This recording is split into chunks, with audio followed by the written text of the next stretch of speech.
ফিলিস্তিনি শিশুদের জন্য $20 লাখ সহায়তা করেছেন আইরিশ অভিনেত্রী।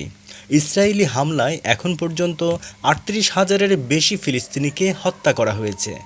এর মধ্যে প্রায় ৭০% নারী ও শিশু। এই সংঘাতে পরিবার হারিয়েছে প্রায় ২০,০০০ শিশু। গাজার এসব অসহায় শিশুদের পাশে দাঁড়িয়েছেন বিশ্বের অনেক তারকা। এবার জনপ্রিয় আইরিশ অভিনেত্রী নিকোলা কফল্যান সামাজিক মাধ্যমের প্রচেষ্টায় ফিলিস্তিনি শিশুদের জন্য $20 লাখ সংগ্রহ করে তা অনুদান দিয়েছেন। পাকিস্তানি গণমাধ্যমের সূত্র অনুযায়ী প্যালেস্টাইন চিলড্রেন্স রিলিফ ফান্ডে সংগ্রহ করা $20 লাখ দিয়েছেন নিকোলা। এ কারণে সংস্থাটির পক্ষ থেকে তার প্রতি বিশেষ কৃতজ্ঞতা প্রকাশ করা হয়েছে।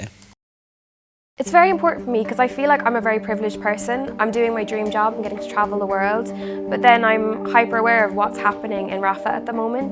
প্রসঙ্গত, নেটফ্লিক্সের হিট সিরিজ ব্রিজারটনে পেনেলোপ ফেদারিংটন চরিত্রে অভিনয়ের মাধ্যমে বিশ্বজুড়ে পরিচিতি লাভ করেন নিকোলা কফল্যান। তার বাবা মধ্যপ্রাচ্যের জাতিসংঘের শান্তিরক্ষা বাহিনীর যুদ্ধবিগ্রহ তদারকের সদস্য ছিলেন।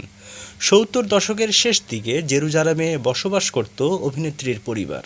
মূলত এ কারণেই অঞ্চলটির প্রতি গভীর টান রয়েছে নিকোলার।